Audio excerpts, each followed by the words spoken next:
It's the Brad and John Show. And it's the Brad and John Show. This is segment B. The date is January 2nd, 2025. Going to have to get in the habit of saying that. Okay, in the previous segment, John, we were talking about pasteurization of milk, or in this case, the non-pasteurization of milk, just raw milk being sold at grocery stores, right? We brought up the name Louis Pasteur, born in 1822, died in 1895. So he didn't make it into the 20th century.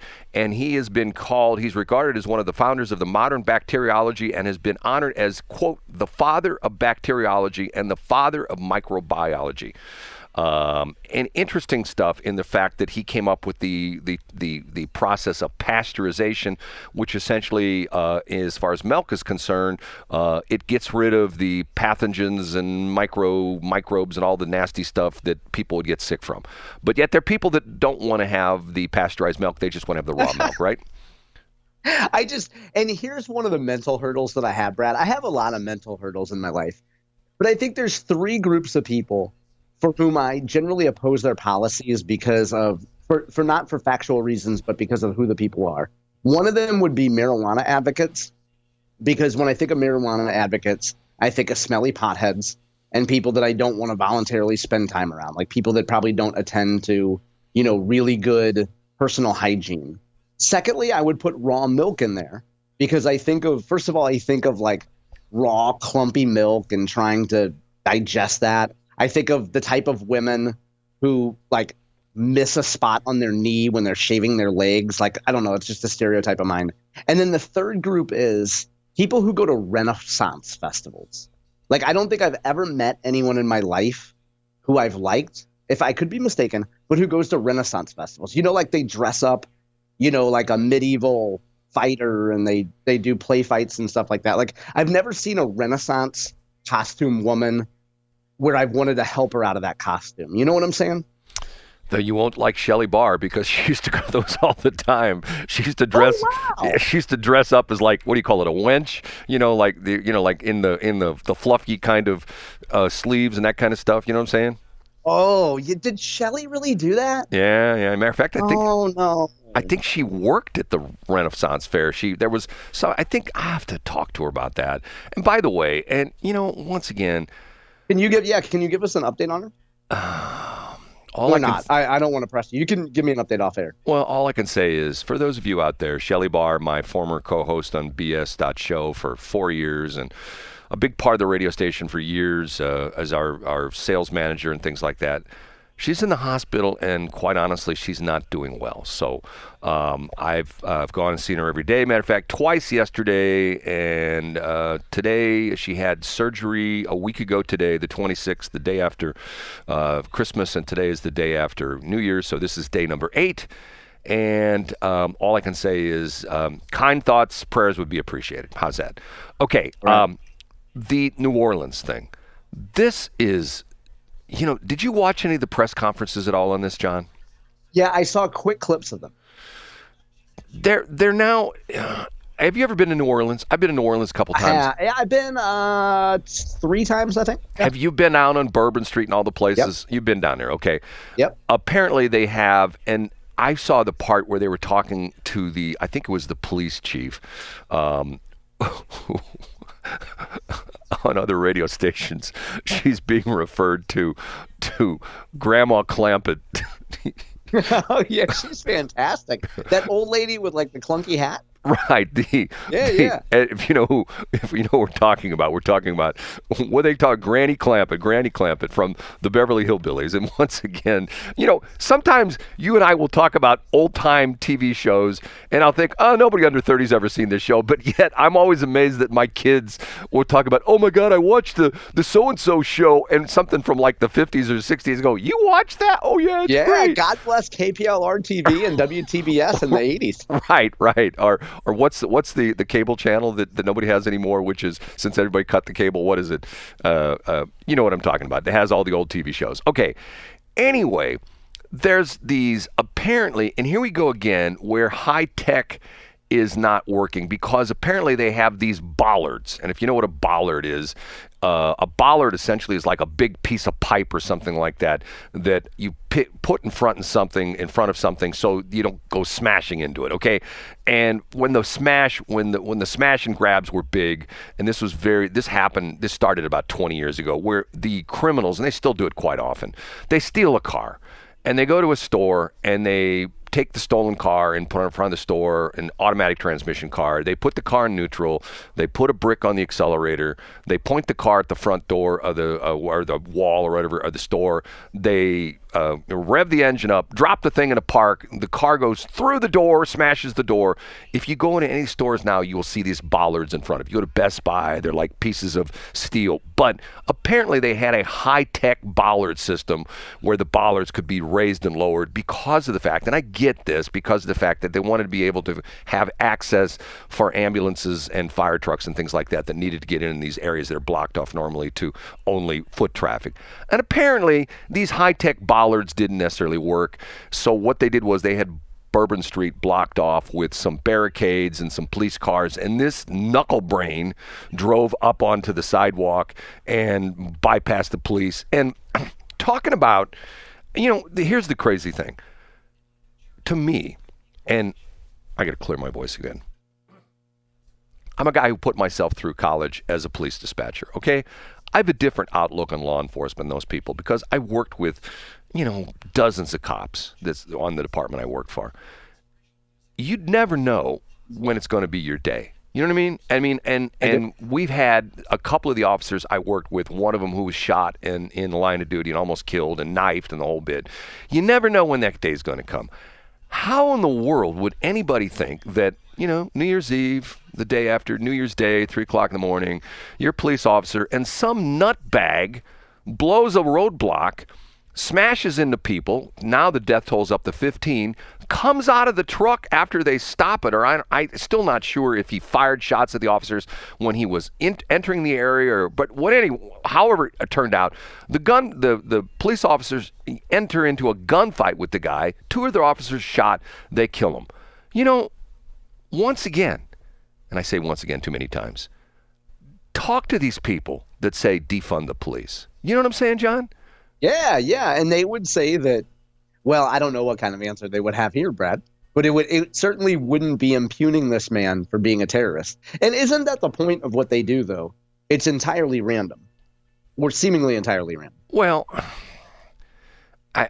my hat is off, and I don't wear a hat. My Hans Wyman toupee is off to these police officers that do this every day because you never know. Okay, story number 2. And they're still not sure what's going on with this. And let me give you my read on this, which I think this is like Brad loves technology, but this is why Brad doesn't like technology, okay? The Tesla that blows up in front of the Trump Tower in Las Vegas, okay?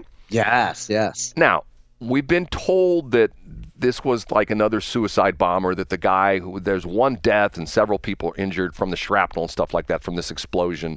And we're told that the guy had the Tesla filled with fireworks and gasoline and stuff like that.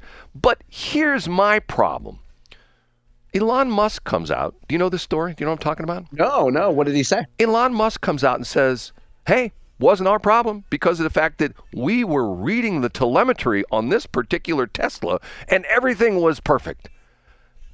Doesn't that make you a little bit scared of driving a Tesla? That they know exactly what. Well, I mean, his point though was that after the fact, like they weren't monitoring it every car in real time, I'm guessing. But his point was after the fact, they look at it and everything was fine. Or am I hearing that wrong? No, you're right. But here's the problem that I have. And once again, this is a situation where you talk to security experts, you talk to computer experts, and you don't have to look too far. Look what happened with the WikiLeaks and things like that. One of the biggest leaks is not necessarily by the Chinese, the Russians, or the North Korean hackers. It's inside people who put a thumb drive in a computer and download a file. People who sometimes on the inside put in malicious files. Okay, once again, there's somebody at Tesla HQ that's been able to look at all this stuff. And let's say there's a jealous husband out there that works at Tesla and his supposed boyfriend of his wife drives a Tesla. And he goes into the computer and goes, well, I'm going to find out where this guy's at. I'm going to find out what he's doing. I'm going to find out where he's parked. I'm going to find out all the places he's been. Because you know that's all in the computer system, right? And yeah, for sure. And I mean, but let me interrupt, Brad. Doesn't every company, if you went to Tesla's website, wouldn't they have 1,000 disclaimers about how nobody's going to see that data unless XYZ? Yeah, but once again, that's like the disclaimer saying that it's like the disclaimer I signed before I had my eye surgery that nothing bad's going to happen to me. But they tore my cornea in half. Yeah, that's true. Once again, stuff like that happens. But the interesting part of this is not just Tesla anymore. Most of the car manufacturers have gone to this where, whether you believe it or know it or not, your car is constantly feeding back. This is the newer cars.